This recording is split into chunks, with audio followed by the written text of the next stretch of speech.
Part of who I am says that I actually am highly reliable. That's a great asset. But what's underlining that is this obligation energy. I'm very reliable because I'm obliged to follow through.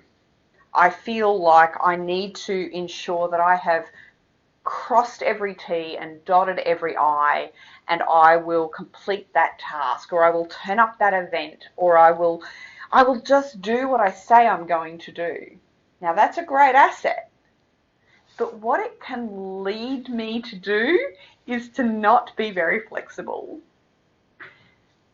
So what I often do is, yes, I have my structure and yes, I am reliable, but I always question whether that thing I've decided I have to do, is that under obligation, or is it because it's really the best thing for me to do?